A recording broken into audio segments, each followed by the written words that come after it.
sou Wagner Diniz, gerente do W3C no Brasil, que funciona como uma área do NIC-BR e também do Comitê Gestor da Internet. Esse tema o tema de hoje é um tema que interessa também aqueles que estão atuando fortemente na web, como o W3C. É um tema da maior importância, porque é na interface, né, que o ser humano tem um maior contato com a internet, e essa interface chamada web também é a interface sujeito a todas as questões de privacidade e proteção de dados. Então, é uma satisfação nós estamos aqui moderando essa sessão. Como nós temos bastante pessoas aqui na mesa, vai ser aqui um momento de que as pessoas vão poder compartilhar suas ideias, e vai ser um exercício de objetividade ímpar, né? Todos aqui terão que refinar os seus pensamentos e conseguir colocar isso em 10 minutos. Obviamente que, para poder fazermos um painel como esse, como já é de praxe aqui, nós temos a gente convida um provocador, uma provocadora, para que possa levantar algumas questões importantes e estimular o debate pela mesa. Portanto, nós temos uma convidada especial, que nos alegra muito em tê-la aqui conosco. Já faz algum tempo que nós a conhecemos das atividades do W3C Global, que é aqui do meu lado, a Wendy Seltzer. Ela já está atuando no W3C como líder de um domínio, né, se a gente pudesse chamar também de diretora de uma área específica dentro do W3C, que é essa área de segurança e privacidade, área essa que inclui diversas sub-áreas, que ela vai comentar também um pouco sobre isso. Ela vai, obviamente, não só tratar do W3C e tratar, do tema que está proposto aqui, mas também a sua vivência, com esse tema. A Wendy, ela é formada, em Direito em Harvard, e hoje também atua como pesquisadora da Universidade de Yale, em paralelo às atividades que ela desenvolve dentro do W3C, que ela vai poder, inclusive, explicar melhor para vocês. Ok? Então, quero passar a palavra imediatamente para a Wendy Seltzer, e depois dela, então, todos os que estão aqui na mesa terão uma oportunidade de fazer comentários. Wendy? You have the floor. Thank you very much. Thank you for inviting me here.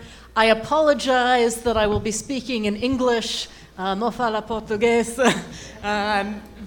And I regret that, but thank you very much for your indulgence. If anyone wants, I thank the translators very much for helping me to participate here.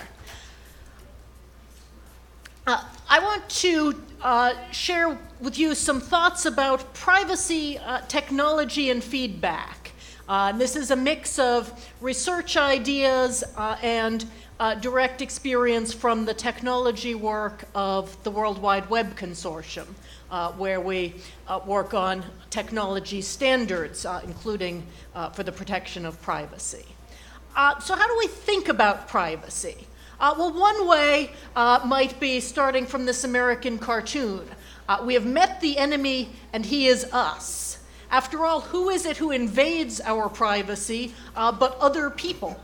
How do we protect ourselves from those individuals and corporations and governments who are invading our privacy?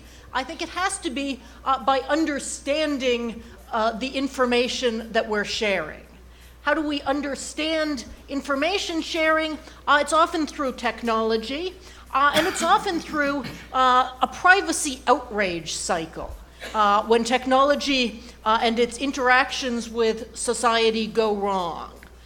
So a couple of years ago, this application launched for the iPhone, Girls Around Me. And it was an app that gave you a map, as you see here, and pinpointed the location of women linked to their photographs and their profiles, and the way it was marketed clearly with this target was suggesting to mostly to men that they could go find these women and hook up. Not very attractive to the women in question. And that quickly provoked some journalists to investigate where was this app getting its information? How was it pinning targets on women and locating them on maps? Well, it turned out it was scraping information from sources of information the women themselves had made available. They had posted profiles publicly to Facebook with their photographs and biographies and information about themselves. They had checked in on Foursquare, indicating where they were at the time that they checked in. And all of these pieces of information they had chosen to make public, and through APIs to that public data, the developer of Girls Around Me was able to pull the information together, show these targets on a map, and produce the Creepy Stalker app here. The reaction, happily, was that Apple banned the app from its App Store, and both Facebook and Foursquare changed the terms of their APIs, the application programming interfaces, so that this information would not be so easy to scrape.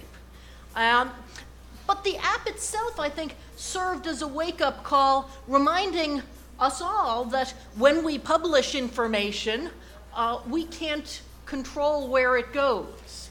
When we publish to Facebook and Foursquare, if we use the public settings, certainly anyone is free to look at it. And even if we use the more private settings, we may not know the bounds of who is in our friends of friends lists, or what the companies may be able to do with that information. And so these kinds of public outrage cycles serve as feedback mechanisms. Like the mechanical or biological mechanisms of feedback, we learn from experience. We build our mental models of the privacy environment by testing things out, sometimes by making mistakes, and we hope that those are small mistakes, little things that we get wrong, that help us to improve and not make bigger mistakes later. So technology in design helps us to adapt our environment. So Don Norman, who has several books on design and usability, tells us that an important component of understanding comes from feedback. A mechanical device, when you're designing it, has to give continual feedback so that the user knows it's working, that any commands, button presses, or other requests have actually been received. And to be effective, feedback must enhance the conceptual model, indicating precisely what is happening and what yet remains to be done. So privacy feedback, both our watching the way our information disclosures affect us, watching the way our friends' information disclosures affect them, give us that feedback to help us understand and readjust our settings and our presentation of self. So a few thinkers who have given us some useful ideas about privacy. I would say Helen Nissenbaum who talks about privacy as contextual integrity.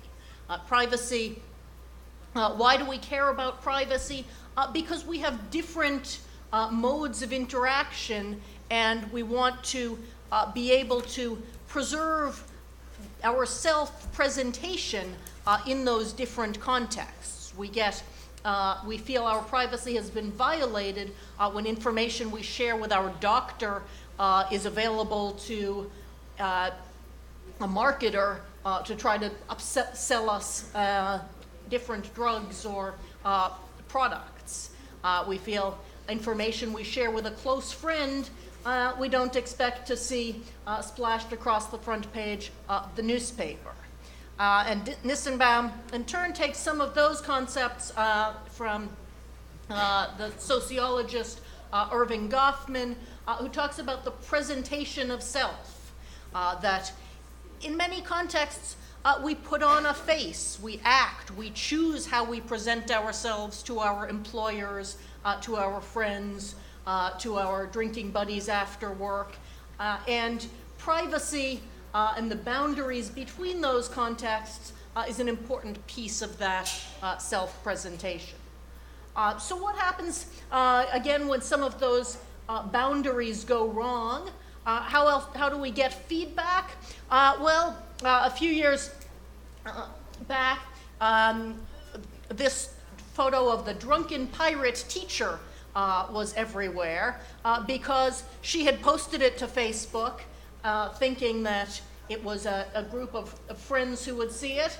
And instead, the teachers' college that she attended expelled her, saying she showed she was not fit to be a teacher. Well, surely she wouldn't be fit to be a teacher if she had started drinking in front of a class of young, impressionable students. But at the same time, we certainly don't say that teachers can never go out drinking with their of-age colleagues after work when none of their young students are present. So how do we build technologies to allow us to maintain those boundaries?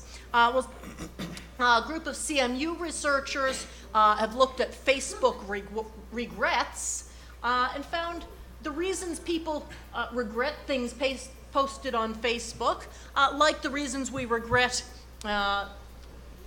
things elsewhere, often are these boundary problems, that they posted to the wrong audience, that their posting had unforeseen consequences, or that they misunderstood or made a mistake, pressed the wrong button, posted the wrong video.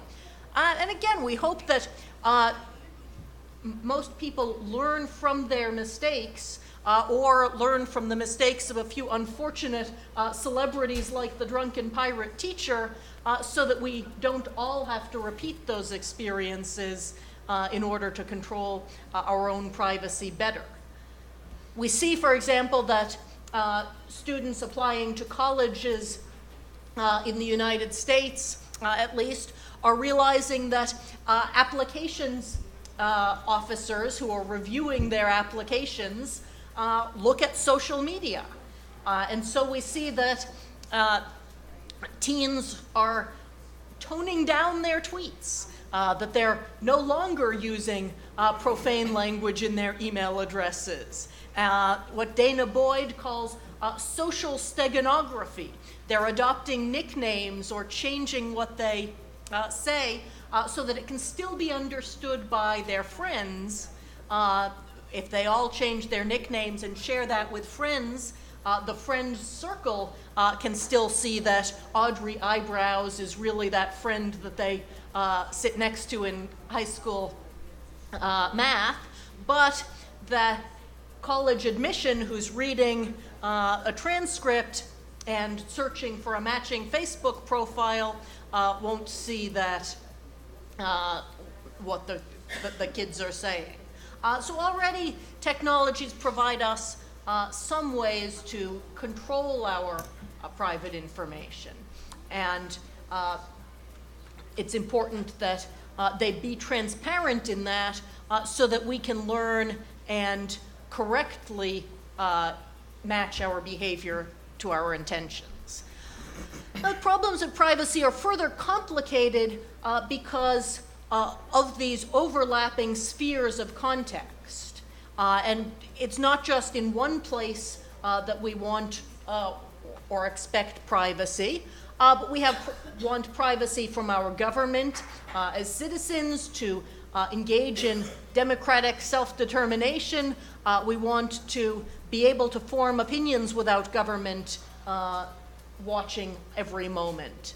As customers, we want privacy from the companies who are shopping to us, who are selling, so that we can compare products and comparison shop in a competitive marketplace. And as peers, as friends and colleagues, we want privacy from our friends so that we can choose how we present ourselves. This overlap can complicate our management of privacy settings because information can leak across these boundaries.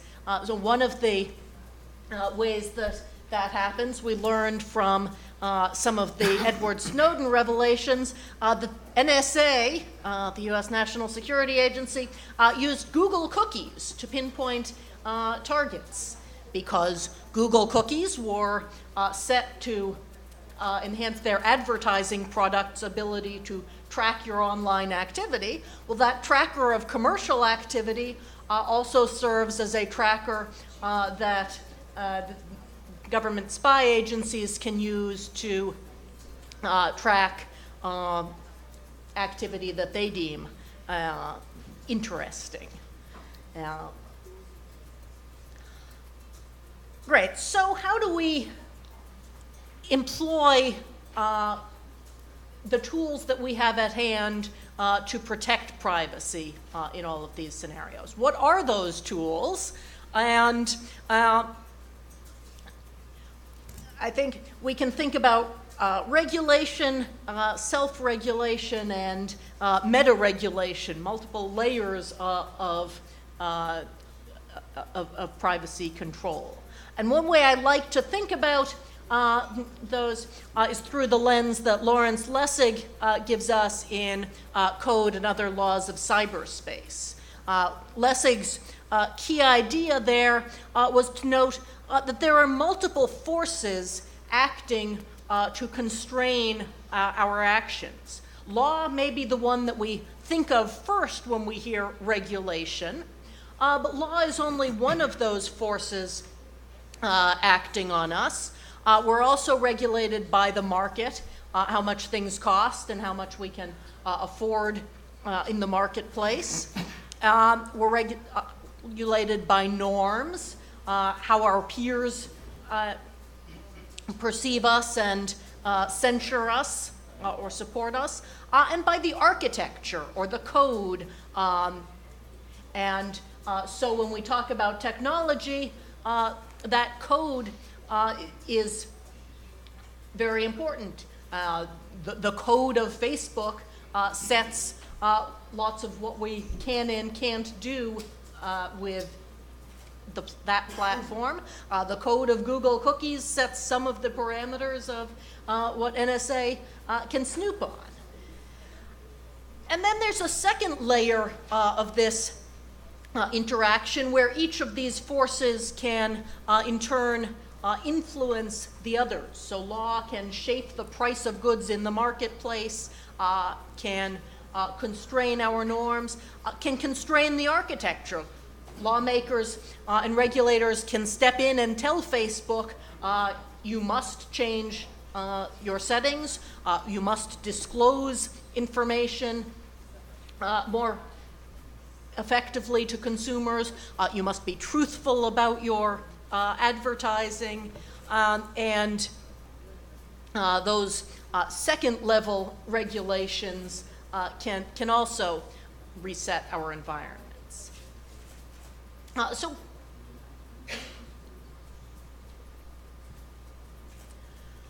what causes lawmakers to act? How do we get lawmakers to help us in enforcing our privacy.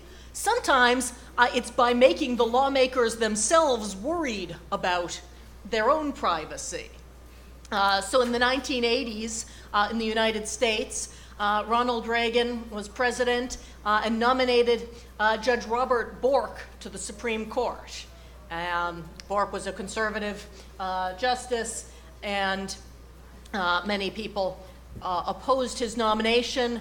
Well, one of them, the Washington City paper, decided that to investigate Bork's background, they would go to video rental stores and obtain the record of all of the videos. This was back in the time of video cassette tapes.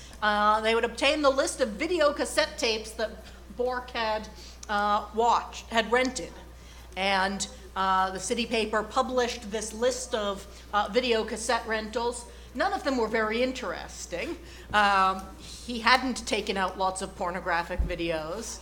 But plenty of the other senators and congresspeople in Washington who were reading the Washington City paper worried that their video rental records might be less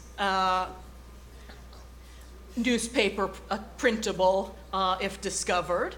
And the very next year passed the Video Privacy Protection Act, which made it unlawful for the seller or renter of video cassette tapes to disclose the list of videos that a consumer had rented. A very specific, targeted Privacy Act, one of the most specific that we had in U.S. law, because Congresspeople were afraid that their video records could otherwise be discovered in the same way that Judge Bork's were. Well, a footnote to this is that as time fades and as the outrage that Congress had felt over that invasion of privacy dims, we get different pressures to change the law. So Netflix in 2012 came back and said, we're concerned that although we don't rent video cassette tapes, but instead allow streaming of movies, they were concerned that some of the algorithms that they wanted to use and the sharing of video rental histories that they wanted to enable would be prevented by the Video Privacy Protection Act, and got pieces of it repealed because they wanted to be able to share with Facebook what you liked, and so got the law changed there to enable it.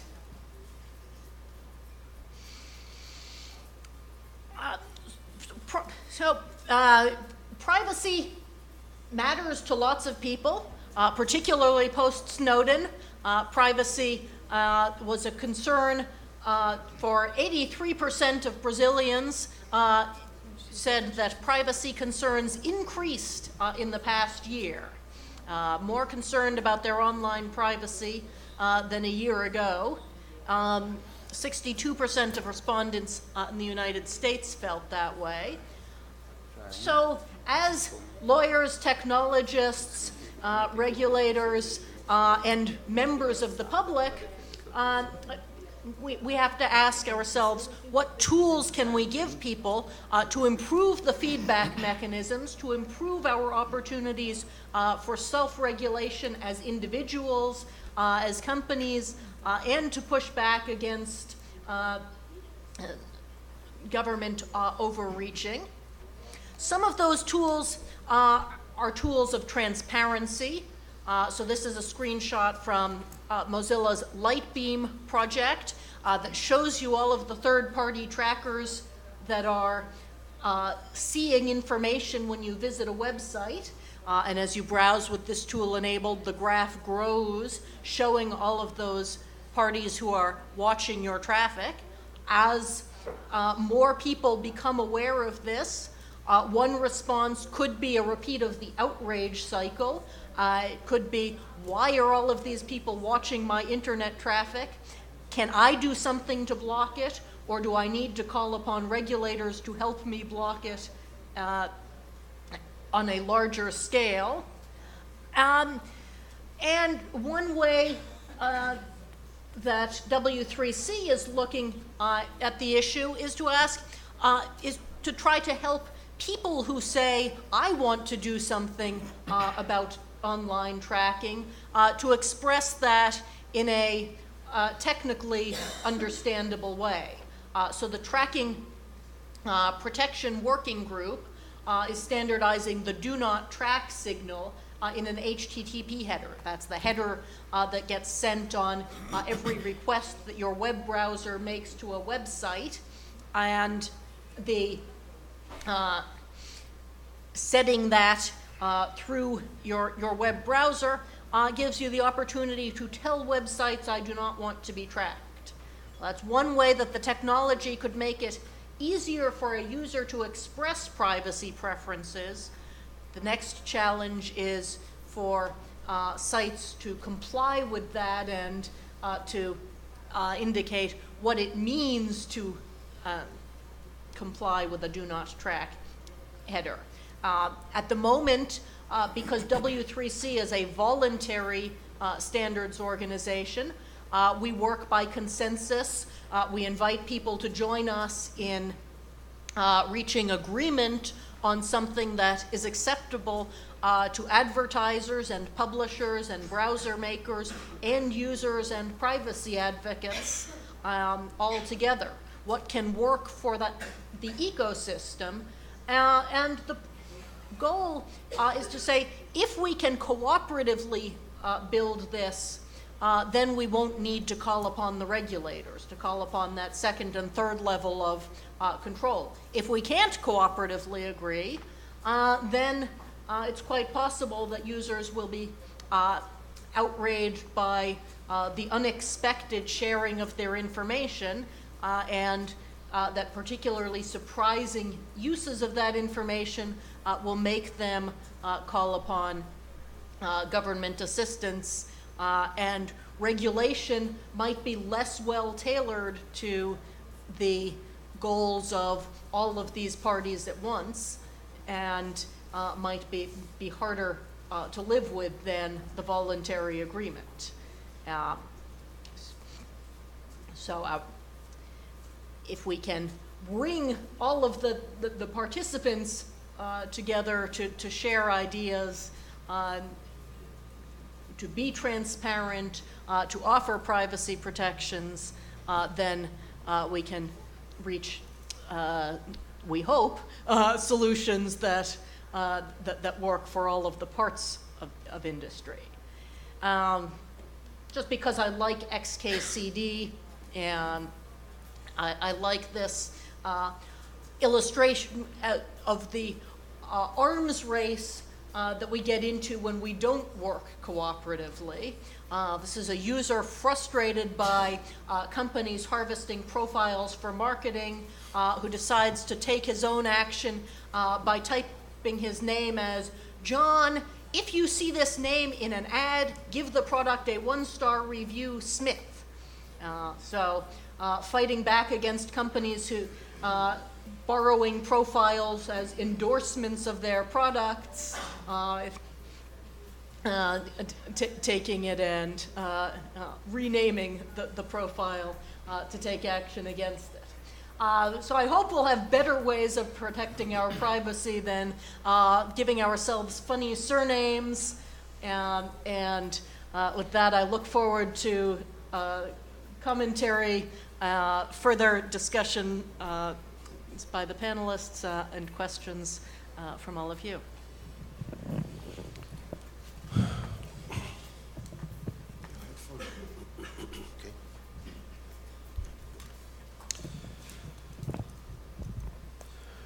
Muito obrigado, Andy, pela sua introdução, provocação, numa série de áreas, né, principalmente a da abertura, que o inimigo somos nós. Acho que isso é um desafio extremamente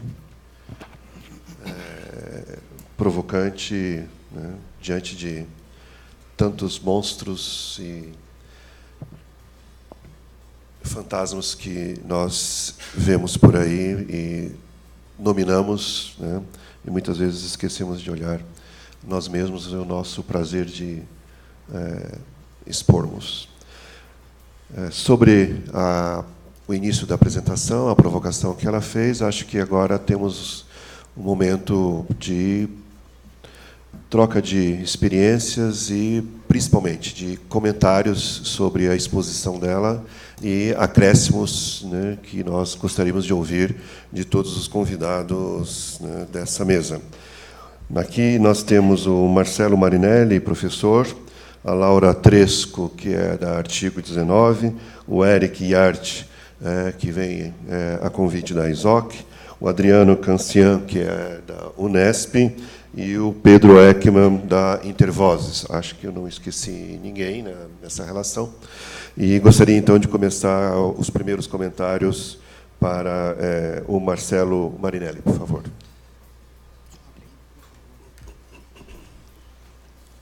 Abra o primeiro arquivo. O de cima. O de cima. O de cima. Outro. Isto.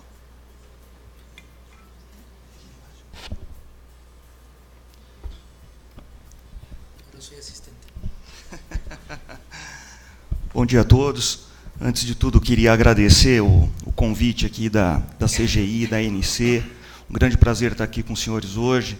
Dar as boas-vindas a todos, aos colegas que nos assistem remotamente e aos colegas que estão aqui fazendo parte aqui da mesa e desse painel de hoje. Eu inicio a minha apresentação aproveitando um pouco pelo que foi dito até agora, principalmente em relação a redes sociais, vimos bastante comentários acerca de redes sociais, e eu recordo um episódio que nós vivemos recentemente no Brasil, relacionado à Copa do Mundo. E lá pela terceira semana de Copa do Mundo, eu lembro de ter aberto um dos nossos jornais de grande circulação e ter visto ali na matéria de capa uma reportagem tratando do número de estrangeiros que vieram para o Brasil acompanhar a Copa do Mundo. E o jornal trazia dados bem específicos, né? De onde essas pessoas vinham com mais intensidade, aonde elas chegavam no Brasil. E, de repente, eu começo a ler qual a porcentagem de homens que estava vindo, a porcentagem de mulheres, a idade, a faixa de idade dessas pessoas. Eu falei, puxa vida, mas de onde que o jornal está obtendo esses dados, né? E o jornal estava pegando dados do Facebook. O Facebook havia fornecido, havia mapeado, através de mecanismos de geolocalização, e traçado um perfil dos visitantes que vieram acompanhar a Copa do Mundo. Senhores, eu resolvi trazer para vocês aqui, como atuo na área, um panorama do que tem sido tratado no judiciário brasileiro, relacionado a ameaças à privacidade. E eu percebi, estudando há alguns anos o tema, que houve uma mudança de paradigma. Antes, a maioria dos casos se relacionavam a conteúdos estáticos da internet, ou seja, a pessoa visitava o site e simplesmente absorvia a informação, principalmente sites jornalísticos. De um tempo para cá, a coisa mudou.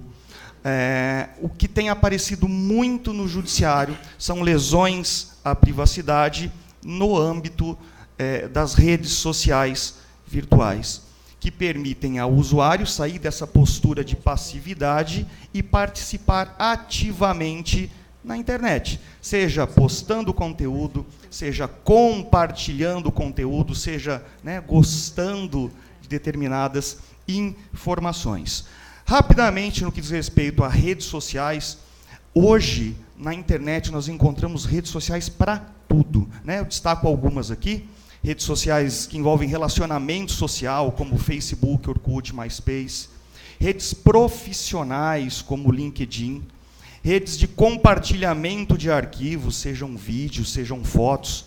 Namoro, gente, já dá para namorar pela internet, tem rede social específica para isso. Redes sociais para colecionadores que trocam figurinhas, trocam gibis, etc.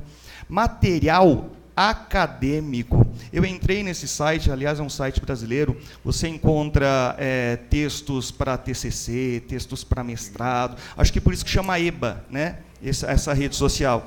E temos também o Waze, muito útil aqui para os paulistanos, né, que é baseado em GPS e trânsito, para a gente tentar fugir um pouco desse trânsito caótico de São Paulo. Então, esses são alguns exemplos, nós temos muitas outras redes sociais.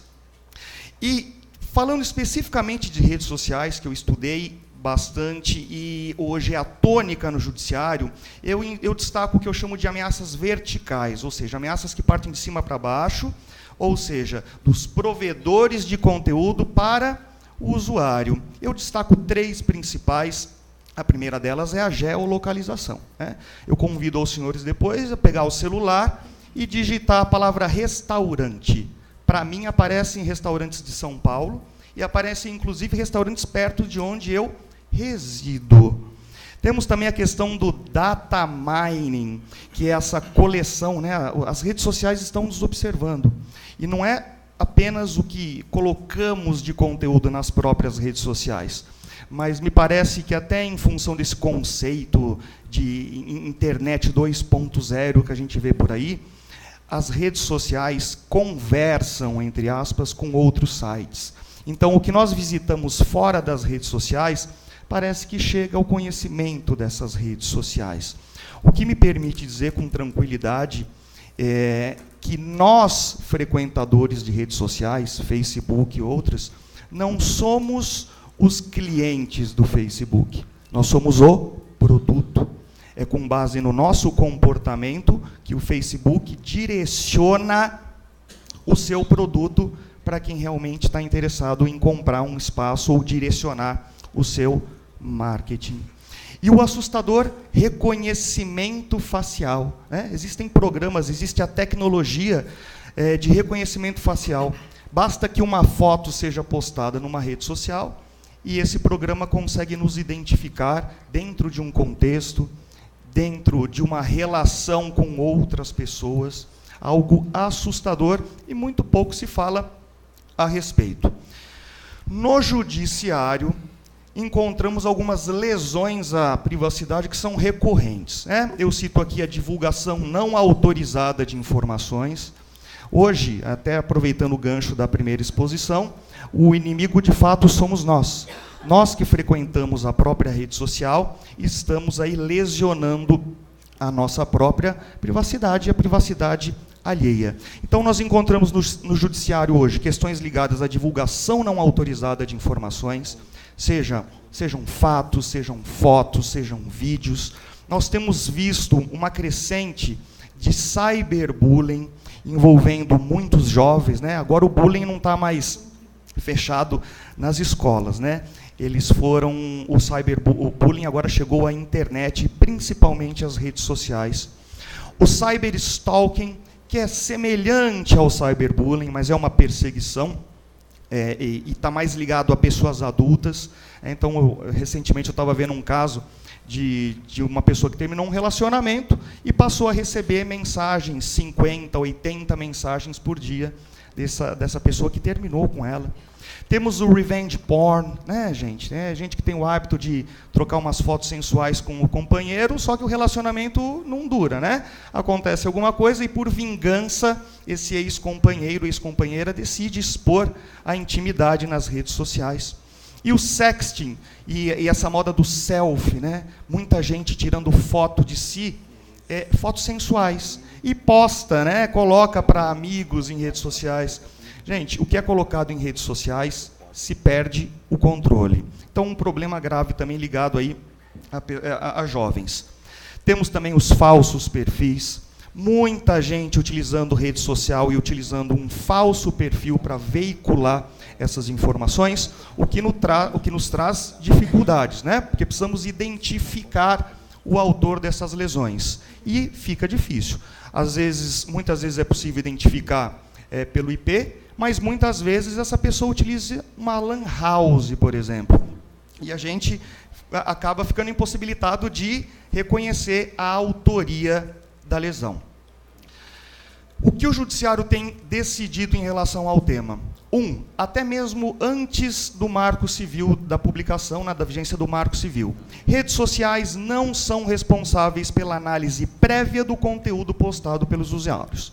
Via de regra, o responsável é quem coloca as informações nas redes sociais. Todavia, as redes sociais podem ser responsabilizadas se não retirarem o conteúdo ofensivo após a denúncia da vítima. É o que nós encontramos no artigo 21, no artigo 19 do Marco Civil da Internet. Então, o Marco Civil veio aí para realmente consagrar esse entendimento jurisprudencial. E, por fim, redes sociais podem ser responsabilizadas se não fornecerem a identidade do autor das ofensas. Essa é uma decisão emanada do STJ, do Superior Tribunal de Justiça, com data anterior à vigência do Marco Civil da Internet. Estamos aguardando aí decisões atuais envolvendo essa temática, porque artigo 19 e 21 dizem que a rede social não terá responsabilidade se, quando notificada, retirar a informação. Mas e se não pudermos identificar o agressor? Quer dizer, então, que não haverá responsabilidade? Eis uma questão a ser avançada, a ser debatida. Rapidamente agora, quero aproveitar esse 1 minuto, que ainda me resta, a questão da objetividade, para destacar, na minha opinião, qual é a maior ameaça hoje que existe na questão de internet e redes sociais. Diz respeito a jovens, crianças e adolescentes. São os maiores frequentadores da internet hoje, conforme vimos aí no gráfico. Os jovens, aí pela faixa etária, acessam, temos uma média aí de mais de 60% que acessam diariamente a internet. Jovem que acessam as redes sociais, 81% dos nossos jovens, crianças e adolescentes, estão nas redes sociais.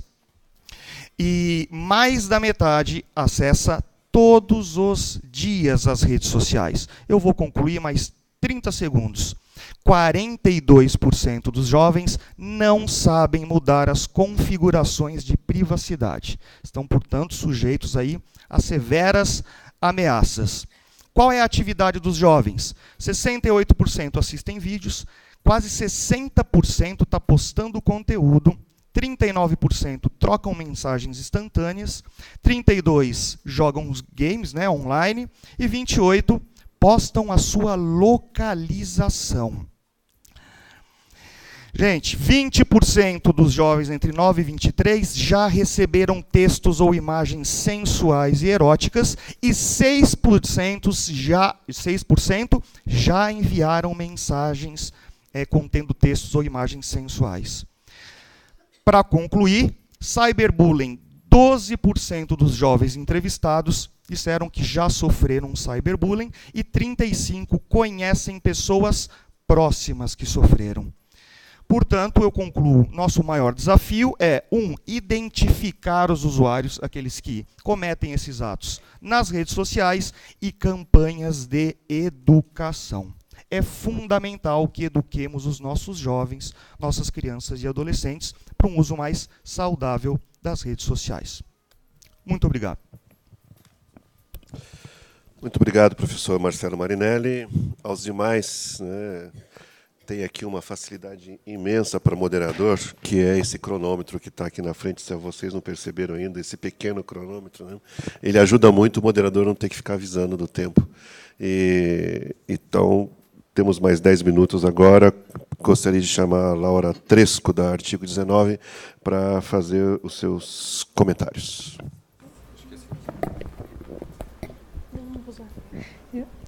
Bom dia, desculpa.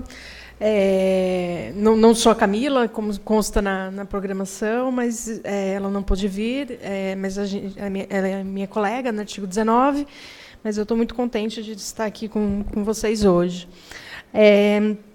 Eu achei bastante interessante esse dado que a Wendy traz sobre o aumento da preocupação com a privacidade por parte dos brasileiros no último ano. Eu acho que isso também se reflete nas políticas governamentais aqui no Brasil, a gente teve toda uma reação internacional com relação a promover a agenda de privacidade em âmbito internacional,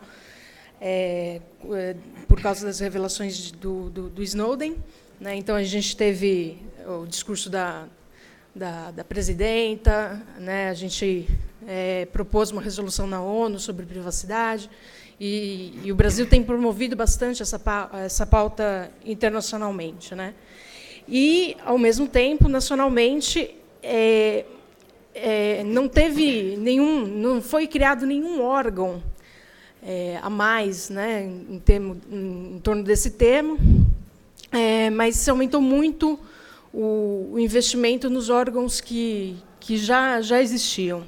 Então, por exemplo, com o ensejo aí da Copa do Mundo, né, o Brasil,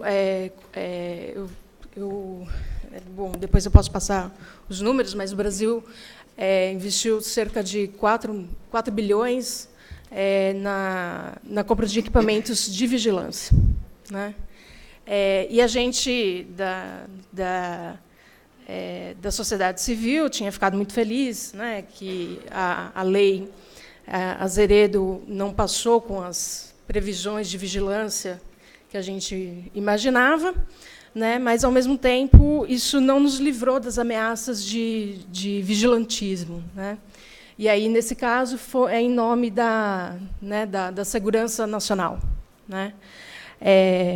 E aí, é claro, né, que a segurança nacional ela é um elemento importante e fundamental, né, mas ela tem que ser proporcional aos outros direitos, né? E aí eu falo de direitos humanos, por exemplo, né? E a privacidade está entre eles, né? O que aconteceu, né? A primeira notícia, né, que a gente escuta, né, de vigilância por parte do Estado brasileiro, né, usando dados disponíveis nas redes sociais, com relação aos protestos de junho de 2013, feito pela BIM, né, com relação a operação se chamou Mosaico, né? E isso depois foi até onde a gente estudou, isso gerou um certo conhecimento e um know-how para ser aplicado durante a Copa do Mundo. E aí o Exército, então, passa a usar essas softwares e tecnologia de monitoramento online o que é problemático são dos movimentos sociais, né, com o intuito de evitar as manifestações. E eles foram muito bem-sucedidos, né? Uma semana antes da final da Copa do Mundo, são presos 23 pessoas, com informações que eles conseguiram nas redes sociais, porque eles tinham a intenção de fazer um protesto no dia da final da Copa, né? Então, uma coisa de... o pessoal falava até que era a questão de prever futuro, né? Já se prendeu preventivamente as pessoas porque elas iam cometer um crime, né? Então, é claro que a segurança nacional ela é importante, mas ela tem também que ser balanceada, né, com outros direitos, como a privacidade e a liberdade de expressão de se fazer um protesto. A gente não pode partir do princípio que todo protesto vai ser uma ação violenta, né? E constantemente a privacidade ela é colocada em oposição, né, à liberdade de expressão. E eu acho que essa questão do protesto ela ilustra bem como, na verdade, elas podem ser complementares, né? Uma certa privacidade é necessária para que certas articulações aconteçam e você possa manifestar suas ideias e opiniões de forma pública. Então, por isso que o artigo 19 é uma organização que trabalha com liberdade de expressão, mas para a gente é tão caro esse tema, né? E muitas vezes eu acho que a gente faz a discussão do ponto de vista do indivíduo, né? E muitas vezes a gente tem uma política de vigilância, né? Como é o caso que eu eu citei aqui, que houve na Copa do Mundo e durante os protestos de 2013. Então, não é só uma questão, né, de as pessoas saberem se resguardar, das pessoas não se exporem, mas também é uma questão de você, de outro lado, não institucionalizar políticas de vigilância. As duas coisas têm que andar balanceadas, né?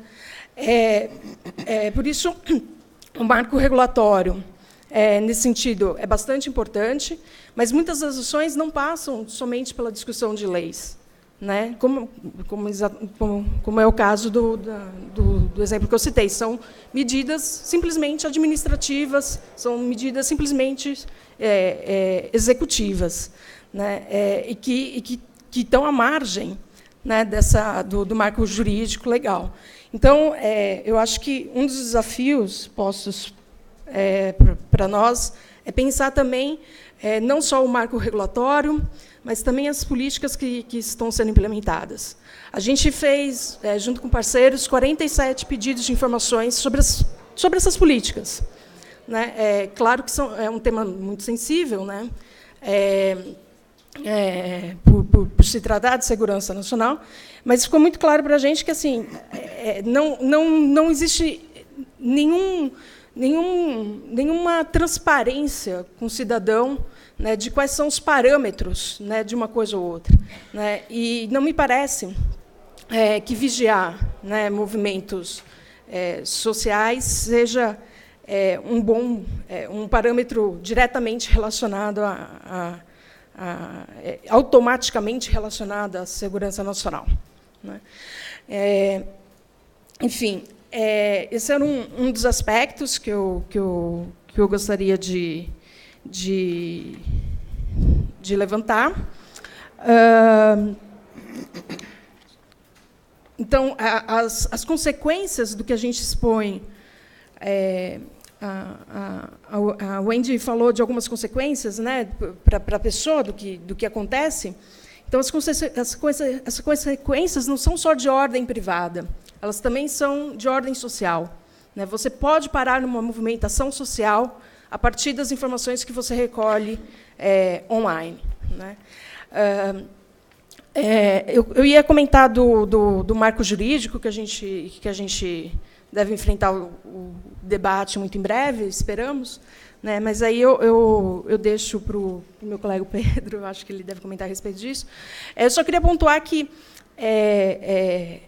para o artigo 19 é muito cara a questão das exceções baseadas em liberdade de expressão. A gente teve o caso, por exemplo, do Paulo Henrique Amorim, que fez uma denúncia a respeito de uma pessoa dizendo que ela era corrupta, e, para dizer que ela era corrupta, ele divulgou um dado, assim, olha só, ele tem tal cargo e ele tem um apartamento que vale X milhões. Como é que se consegue comprar, né, um apartamento desse valor com tal cargo, né? E ele está sofrendo um processo judicial por privacidade, porque o dado pessoal aí divulgado é o valor do apartamento da pessoa, né? E me parece que seria uma exceção bastante plausível a ser considerada, baseada em liberdade de expressão. Mas, enfim, fico por aqui. Ok, Laura, obrigado. Você deixou de sobra 39 segundos. É importante agora a gente aproveitar com outros. Não, não. O vermelho é quando assim, você está na zona do perigo. Então, agora passo para o Eric Iriarte, convidado da ISOC para esse painel. Por favor, você tem os seus 10 minutos, longos 10 minutos para falar. Gracias. Voy a hablar en español, así que si alguien no... Trataré de hablar despacio para que se me entienda. Cuando Marcelo hablaba del Waze, me hubiera encantado que el taxista que me trajo del aeropuerto, en lugar de demorarse 3 horas, hubiera usado el Waze. Complicado en algunas ciudades usar el Waze. Para mí es un honor tratar de comentar lo que Wendy ha hecho. A Wendy nos conocemos muchos años, por lo menos una década, más en los ambientes de ICANN y de nombres de dominio, pero siempre ligados a estos temas.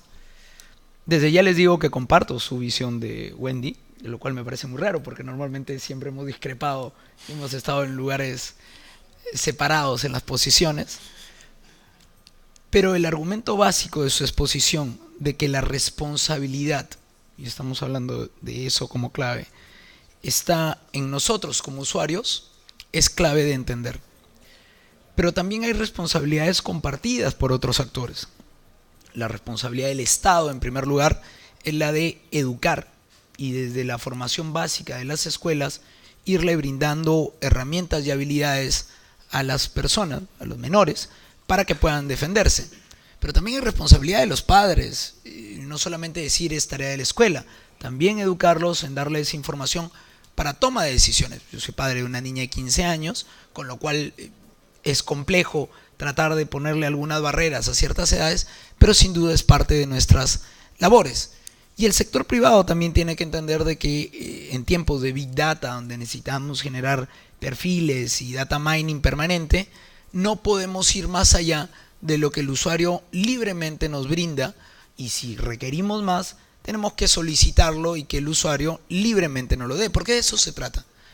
El tema de privacidad es un tema de libertades, es un tema de un derecho humano básico en un contexto bastante complejo que es el contexto tecnológico, pero que los estados ya han demostrado dos declaraciones políticas, una declaración política en diciembre del año pasado fomentada desde Brasil y Alemania para el tema de que también en entornos digitales el tema de la privacidad es relevante, y ayer o anteayer se ha sacado también un nuevo pronunciamiento más bien motivado por Estados Unidos, Australia y otros países para la privacidad en entornos digitales. Con estos contextos es poco lo que se puede agregar a lo ya expresado por Wendy, pero sí tomar las ideas básicas de que es un compromiso de una suerte de alianza público-privada hacia donde tenemos que ir. Yo solamente tengo 6 puntos de comentarios. El primero es que este tema de la protección de datos en América Latina es relativamente nuevo, a pesar de que tenemos normas de habeas data empezando por Brasil hace casi una veintena de años. Sin embargo, ha sido motivada por la Red Iberoamericana de Protección de Datos Personales, desde España, con unos modelos institucionales, con una autoridad única, y por el otro lado, los países que estamos mirando a la cuenca del Asia-Pacífico, con el Privacy Framework de APEC. Esta dualidad de una visión más económica, de una más social o más jurídica, también ha entrado en conflictos en los modelos como nos estamos enfrentando en América Latina al tema de privacidad. Pero además, en América Latina ya se había venido desarrollando todo el tema de acceso a la información pública. Y es importante señalar que el tema de privacidad o de protección de datos personales es el otro lado de la misma moneda donde se encuentra el acceso a la información pública. Es decir, no se pueden separar estos conceptos al momento de diseñar políticas, y ese es otro problema, y lo mencionaba hace un momento la colega de artículo 19. Se hace regulaciones pensado solo desde un compartimiento estanco y no pensando en todo el contexto de otras regulaciones, que eso es lo que se llama tener una visión política. Muchas veces es por falta de una entidad articuladora de estos esfuerzos dentro de los mismos países que sí se ha logrado, por ejemplo, en Uruguay y en México, donde la misma autoridad que ve el tema de acceso a la información pública es la que ve protección de datos personales, equilibrando ambos lados de la balanza. Entonces, además, los tratados de libre comercio, en especial de algunos países con Europa y con Canadá, brindan también la necesidad de incorporar temas de protección de datos personales, pero no exactamente para proteger, sino para brindar una esfera de negocio. Los denominados call centers han sido uno de los instrumentos básicos por lo que Argentina hizo una legislación tan temprana y es donde están los call centers. Luego Colombia y Perú, el origen de sus leyes ha sido esa, también reconocer el tema constitucional de protección, pero también había la necesidad de poder tener los datos europeos y para eso te exigían tener normativas de protección de datos personales. Hay cosas que queremos olvidar cómo éramos más jóvenes, al exnovio que tuvieron, a la exnovia, un transgénero quiere olvidar su pasado de un género distinto, un político quiere olvidar algunas cosas y por supuesto ninguno de ustedes, siguiendo lo que decía Marcelo, ninguno de ustedes nunca ha hecho sexting, nunca ha mandado una foto, nunca ha subido un poco de tono en las conversaciones que pudieran tener con su pareja. Tanto así que en cualquier momento ustedes le pueden dar a su novio, pareja, esposo, su celular sin clave para que lo revise, ¿no? Todos ustedes le darían libremente a su esposa, a su esposo. Sí, claro. Queremos olvidar cosas, pero hay cosas que no se pueden olvidar y no se deben olvidar. Y en ese contexto la Corte Interamericana de Derechos Humanos, en el año 2003, muy temprano, estableció lo que se llama la sentencia Herrera-Ulloa. Esta sentencia habla de un periodista que publicó una nota sobre un político costarricense, la publicó en su diario en Costa Rica, y este político dijo que esa información no era la correcta, que tenía que sacarse del diario, pero además debería retirarse de la edición digital del diario y de toda Internet. La Corte en Costa Rica revalidó lo que había dicho la primera instancia y finalmente sancionaron. Fueron en apelación a la Corte Interamericana de Derechos Humanos y la Corte estableció que no se podía hacer esto porque no se puede hacer revisionismos sobre el tema de, sobre todo información que es real, cierta y que no había sido ni injuriosa, ni calumniosa, ni difamatoria de esta persona. Y es aquí donde nos encontramos que la privacidad en América Latina está siendo utilizada, lamentablemente, no para proteger a las personas, sino para que políticos puedan borrar su vida pasada, exmilitares acusados de corrupción o de violaciones a los derechos humanos, temas de genocidios, los 43 que acaban de desaparecer en México, los que murieron en la Cantuta en Perú, los desaparecidos en muchos países, se encuentran que aquellos violentadores de derechos están tratando de utilizar las herramientas pensadas para proteger otros derechos como mecanismos de revisionismo histórico. También el mal uso por parte de los políticos es no te metas en mi vida privada, pero el contexto de que lo público y lo privado tiene que ser repensado más en estos entornos similares. Hay una privacidad en América Latina que tiene que ser entendida desde el acceso a la información pública. Y el acceso a la información pública es la que ha guiado nuestra forma de hacer, sobre todo porque no confiamos en el Estado. Y no confiamos en el Estado porque hemos venido de muchos regímenes dictatoriales. Hemos venido en una década de los 60, 70, 80 con mucha problemática. A diferencia de España, que hoy día el presidente Rajoy decía que hay que luchar contra la corrupción y hay que hacer legislaciones pro transparencia y que nadie les creía por lo que estaba diciendo, porque decían que las normas de protección de datos iban a terminar bloqueando los temas de transparencia. En América Latina empezamos por la transparencia. Y el empezar por la transparencia nos da una ventaja competitiva frente a regulaciones que busquen cerrar las cosas. Tenemos que pensar en regulaciones que no olviden, que permitan que nuestras realidades y nuestros contextos políticos, no necesariamente los jurídicos nos la pasamos copiando los modelos de cualquier otro lado, aunque le llamamos a veces tropicalización o invención histórica. Lo cierto es que nuestra realidad concreta todavía nos hace dudar del Estado. Y en esa duda frente al Estado, no simplemente le podemos dar carta abierta para mecanismo de vigilancia. Dos comentarios finales. El primero es que nuestra misión frente al tema de protección de datos personales no es solamente ver cómo cerramos todo, sino qué queda abierto para el contexto social y el contexto de necesidad del mercado y el contexto de necesidad de cada uno frente a su comunidad. Soluciones como la de encubrirse parecen siendo útiles, pero también debería ser que el sector privado no malutilice esta información y no terminen en casos de violaciones a derechos por intentar vender más. Pero por el otro lado, la gran labor que tenemos todos de enfrentar al Estado y hacerle al Estado que tome medidas adecuadas para que pueda regular de una manera pertinente sin que se vulnere el acceso a la información pública, que también es derecho humano básico y, con esto concluyo, necesaria para un Internet libre, un Internet neutra, una Internet abierta y una Internet para todos en este lugar del paraíso llamado América Latina. Muchas gracias.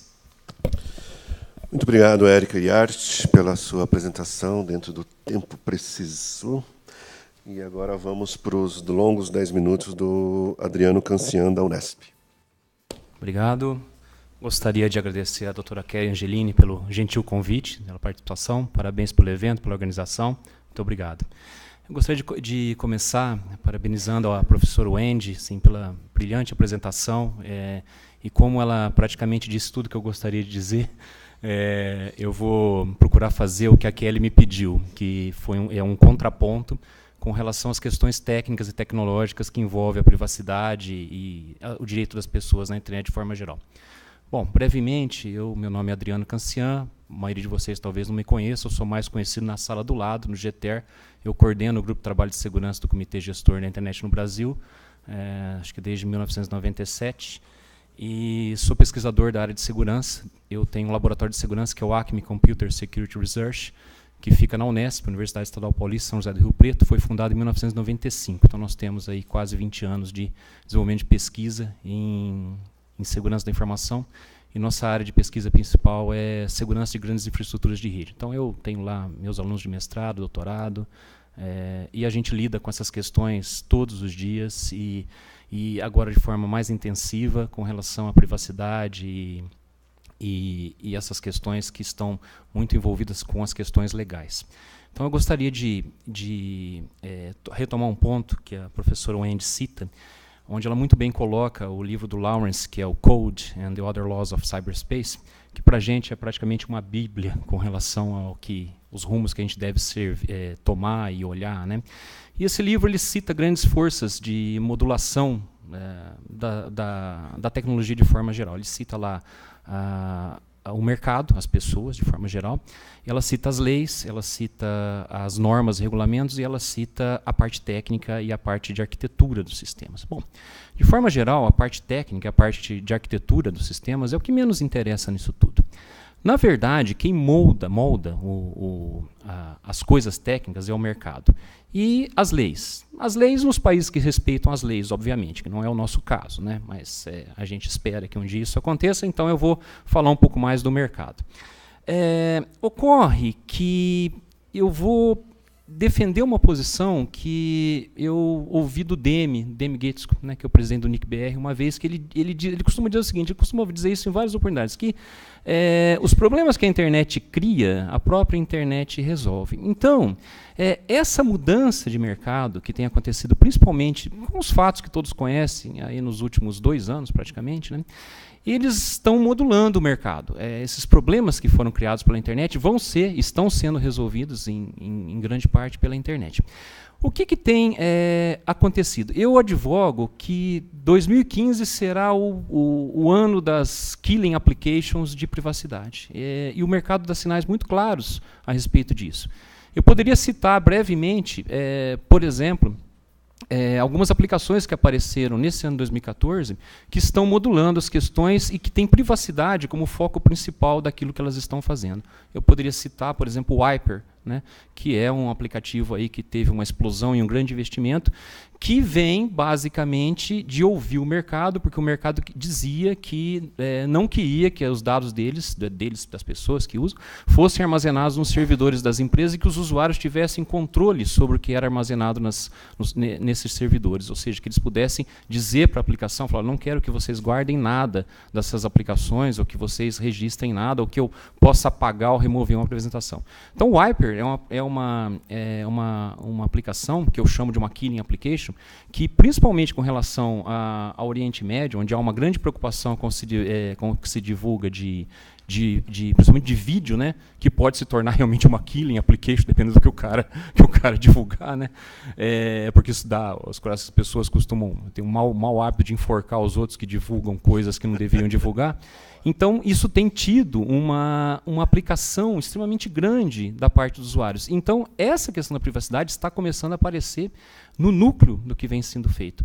Eu poderia citar algo que foi assim, muito delimitador de tendência nos últimos meses, que foi a Non-Box, que é aquela caixinha que recebeu um aporte aí de $600 mil aí no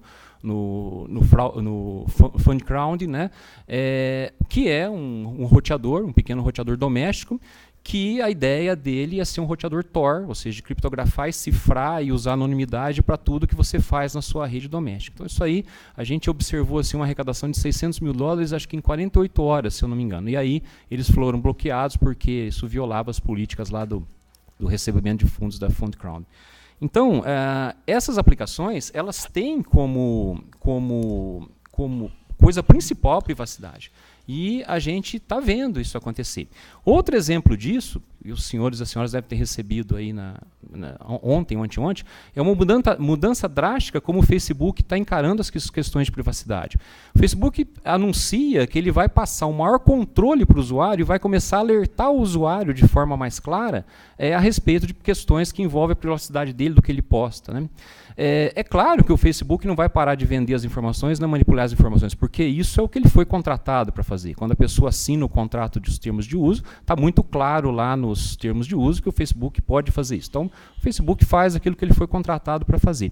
Mas o interessante, eu tive a oportunidade de ler essa nova política ontem, né, em função de uma entrevista, é a primeira vez que eu vejo uma política escrita de forma clara para o usuário. Vocês podem olhar que vocês vão ver que sim, tem uma mudança radical na maneira que eles estão expressando. Então, eles estão procurando assim, não esconder mais as coisas. Então, eles falam lá claramente, ó, seu dado vai ser vendido, vai ser manipulado, o seu feed vai ser manipulado.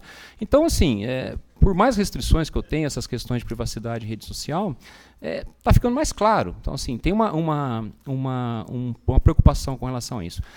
Com relação ainda a essa questão de um mercado molda, um mercado dita tendência, a gente pode citar o iMessage, que recebeu um carimbo da Electronic Frontier Foundation, recebeu um voto de confiança da Electronic Frontier Foundation, que talvez seja um dos órgãos internacionais mais criteriosos e mais críticos em relação à privacidade da informação, reconhecendo que o iMessage tem, dentro do que se pode ter hoje, as melhores ferramentas para, tanto o iMessage como o FaceTime, tem as melhores soluções de criptografia e segurança que se tem hoje. Nós recebemos a certificação da EFF. Então, a gente vê, nessas últimas coisas que aconteceram, principalmente nesse ano de 2014, uma preocupação muito grande com privacidade. Então, eu advogo que 2015 vai ser o ano da Killing Application de privacidade. Eu tenho, assim, para comigo isso. E eu gostaria de terminar dizendo que existe uma questão muito importante em segurança da informação, que a gente chama de superfície de ataque, attack surface, uma coisa muito técnica de hacking mesmo, que diz basicamente o seguinte: quanto mais pontos de ataque, quanto mais código, quanto mais informação você tem, mais pontos de ataque, mais jeito de entrar e atacar as aplicações você tem. Muito bem, isso está ditando uma tendência importante hoje, que é o seguinte: antigamente, isso é patente em muitos códigos, muitos sistemas, muitos softwares recentes, a tentativa de você botar segurança e privacidade depois do que o sistema está feito. Ou seja, segurança e privacidade era a preocupação última lá. E a gente que trabalha com segurança do ponto de vista técnico sabe que a segurança e privacidade inserida depois do desenho original do projeto é coisa que vai dar problema. Ele vai inserir mais uma superfície de ataque.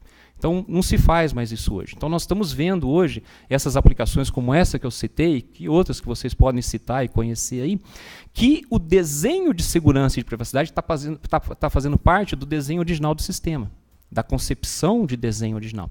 E isso, assim, para quem trabalha na desenvolvimento de software, desenvolvimento de código e segurança de forma geral, é uma coisa, assim, que é um divisor de águas. Porque até então a segurança é a última coisa que você vai pensar. Se vocês já leram algum RFC, geralmente os RFCs aparecem lá no fim. Questões de segurança não foram tratadas nesse documento. Por quê? Os caras escreviam RFC sem considerar nada de segurança. Por quê? Porque a internet, quando foi criada, todos sabem que era um negócio tipo sexo, drogas e rock and roll, não necessariamente nessa ordem. Ou seja, a internet foi feita para dar conectividade. Os protocolos TCP/IP e a suíte de protocolos foi feita para dar conectividade, não segurança e não privacidade. Por isso que segurança e privacidade vão estar no núcleo de desenvolvimento de 2015 e vão ser, sem dúvida, as Killing Applications de 2015. Agradeço novamente o convite, parabenizo novamente ao Andy, gostei muito de poder estar aqui, aprendi bastante hoje e até o fim pretendo aprender mais. Muito obrigado pela atenção dos senhores e convido-os a assistir o GTS, o qual eu coordeno amanhã na sala do lado, que é muito mais legal que aqui, né? Mas fica aí a concorrência, né? Muito obrigado. Ok, professor Adriano, muito obrigado pela sua apresentação. E agora, Pedro, você tem um grande desafio de, em 10 minutos, falar alguma coisa que os outros não falaram. Vou reiterar algumas coisas. Enfim, bom dia a todas e a todos. Queria agradecer ao Andy pela exposição que fez e que justamente já na primeira já colocou vários pontos, quase todos os relevantes no debate sobre privacidade. Eu acho que a gente sempre discute dois patamares importantes de privacidade no debate em relação à internet, né? Você tem uma invasão de privacidade, um vigilantismo feito pelas corporações privadas. A gente tem a mesma coisa sendo feita pelos governos, polícias e instituições de investigação. E como o Snowden colocou, as duas coisas geralmente acontecem juntas, né? Você tem a cooperação dos órgãos governamentais em conluio com as corporações fazendo essa coisa ao mesmo tempo. O maior problema do ponto de vista da nossa falta de privacidade do ponto de vista do mercado é que é isso, né? Na era digital, a privacidade talvez tenha se tornado a mercadoria mais valiosa, né? Quando você passa a ser o produto, né, numa plataforma gratuita de serviços, é porque justamente, como já foi colocado aqui, a nossa privacidade, né, os nossos dados se tornaram o bem mais valioso, e quando um direito fundamental se torna um bem valioso no capitalismo, a gente passa a ter um problema. Então, e aí eu vou falar, não sou tão otimista quanto o Demi, e acho que o debate regulatório é absolutamente fundamental para a gente conseguir criar parâmetros para a construção de uma sociedade calcada na diversidade, na democracia, nos direitos fundamentais, e não na criação de uma sociedade vigiada, vigilantista, onde a gente esteja submetido aos interesses tanto privados de algumas corporações quanto privados de órgãos estatais e governos. Essa discussão, né? Publiquei uma coisa na internet, eu não sei, eu não devo, eu não temo, não tem problema nenhum, enfim. A discussão da privacidade, do anonimato na internet e na questão digital, ela não pode se dar da mesma forma como a gente faz esse debate no meio analógico, né? Primeiro, algumas coisas que eu publico na internet, eu de fato quero que sejam públicas, que o maior número de pessoas, corporações ou governos venha a saber aquilo que eu estou divulgando. Se eu tirar uma foto aqui, eu quero que todo mundo fique sabendo desse debate importante, e eu posso publicar e quero que isso ganhe o mundo. Se eu tirar uma foto em casa, talvez eu não queira isso. Então, publicar, né, na internet não necessariamente é querer que isso seja público ou querer que isso seja privado. Então, já tem um debate aí, né? O que você faz na internet pode ter uma dimensão pública ou uma dimensão privada. Ela não é só uma coisa ou só outra coisa. E como que a gente... E em geral, elas são tratadas da mesma forma, né? O Facebook não vai tratar diferente uma coisa que eu quero que seja pública ou uma coisa que eu quero que seja privada, né? Alguém colocou aqui que os jovens não sabem mudar os termos de privacidade no Facebook. Mesmo que eu mude, isso é inócuo, né? O problema é esse, quando eu coloco compartilhar com os amigos, eu quero compartilhar com os amigos, não com os amigos e a NSA, né? Então, isso é impossível do ponto de vista da coisa como que ela está colocada agora. Então, a gente tem que se debruçar para esse cenário onde a nossa privacidade se tornou a maior mercadoria do modelo atual e começar a pensar o que isso significa. O que significa guardar dados massivamente? O que significa analisar dados massivamente, né? Hoje, isso não é só restringir a liberdade de expressão do ponto de vista do que a gente vai controlar o que a gente está falando. Veja, rastrear os nossos dados na internet, analisá-los de forma intensa e ter controle sobre isso, em última análise, as pessoas passam, as corporações, enfim, quem controla isso, passa a ter o controle sobre a nossa própria forma de pensar. A tecnologia hoje nos permite rastrear como nós pensamos. Quando eu estou fazendo uma busca, eu não estou comunicando nada, eu não estou falando nada, eu não estou me manifestando, eu só estou buscando informações, eu estou lendo notícias, e quem rastrear essa minha movimentação vai perceber como que eu penso, o que eu busco, quanto tempo eu fico em cada coisa, o que me interessa menos. essa análise levada a uma forma muito poderosa de ser feita, passa, então, a monitorar a nossa forma de pensar. E se a gente for pensar a forma como a tecnologia se desenvolve e as interfaces que isso vai criando, a gente vai ver que as consequências desse tipo de intrusão são absolutamente drásticas e avassaladoras no tecido social, né? Hoje, eu posso rastrear a minha busca, a forma como eu manipulo o site e tal. Mas e quando eu puder rastrear a câmera que vai estar no meu óculos e eu puder ver tudo que a pessoa viu e ouviu no dia? Eu não só vou georreferenciar a pessoa no celular, mas eu vou ter uma câmera virada para a rua, no óculos, e uma câmera virada para a retina dela, talvez, para tentar rastrear se ela está mentindo ou não está mentindo, enfim. As possibilidades de interface biométrica, né, e mesmo de interfaces da internet das coisas, vai levar o grau de intrusão da nossa privacidade a níveis absolutamente estarrecedores, ao se analisar, né, não tem precedente isso na história da humanidade. Então, a discussão regulatória, as leis, né, para poder modular o que pode ser feito e o que não pode ser feito com os dados pessoais, é absolutamente decisivo nesse jogo. Me aprofundando um pouco mais na discussão tecnológica, né? Esse modelo novo de IPv6, né, onde você não tem mais um IP rotativo. Hoje, se vocês se conectarem na internet, agora de manhã e depois à tarde, talvez vocês tenham IPs diferentes na conexão da manhã e na conexão da tarde, porque esse IP ele é rodiziado minimamente, porque há um número limitado de IPs. Com IPv6, você pode passar a ter IPs fixos, né? A sua geladeira pode ter um IP, o seu óculos pode ter outro IP, o seu relógio outro IP, o seu carro outro IP, o seu celular outro IP, o seu computador outro IP. Se todos eles estiverem ligados a uma identidade civil específica, acabou, né? Você pode monitorar o que a sua geladeira está fazendo, o seu carro, você, o seu computador, sem a menor sombra de dúvida. Então, a potencialidade de rastreamento de informações íntimas é cada vez mais poderosa, e é por isso que a regulação tem que ser cada vez mais poderosa também para poder preservar os nossos direitos fundamentais. E aí, entrando um pouco agora diretamente no debate regulatório, né, as polícias, enfim, até o próprio Ministério Público, pede para que se possa coletar e analisar dados indiscriminadamente no Marco Civil, no artigo 15, por exemplo, para que isso possa ser um instrumento poderoso para se coibir crimes, etc. e tal. Coibir ou investigar, né?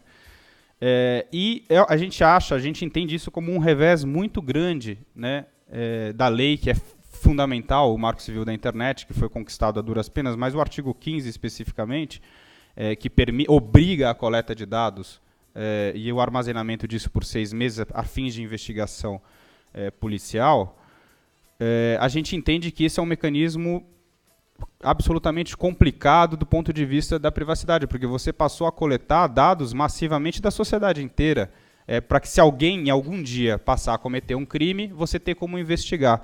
Mas o grampo telefônico, na lei brasileira, só é autorizado com ordem judicial. Você só pode interceptar uma comunicação com ordem judicial se houver um motivo forte para aquilo, né?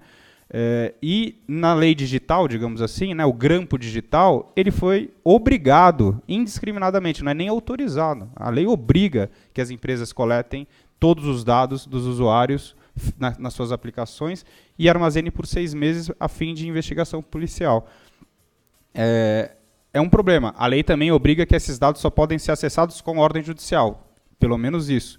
Mas ninguém garante que eles não serão acessados sem ordem judicial, né? Então, por exemplo, vocês todos devem ter instalado o WhatsApp nos celulares de vocês, né? Os termos de uso do WhatsApp permitem que o Facebook, que é o proprietário do WhatsApp, ative o seu microfone remotamente sem que você autorize, né? O Marco Civil, ele não resolve os nossos problemas de privacidade nem os nossos problemas de direitos na internet, mas ele nos coloca no jogo, né? O marco regulatório, pela primeira vez, nos permite jogar um jogo que a gente não jogava antes. A gente estava totalmente à revelia da vontade das corporações e da vontade dos estados, dos governos. Agora a gente tem um marco legal que nos permite jogar o jogo, que não resolveu o problema, né? E criou outros que não existiam, inclusive.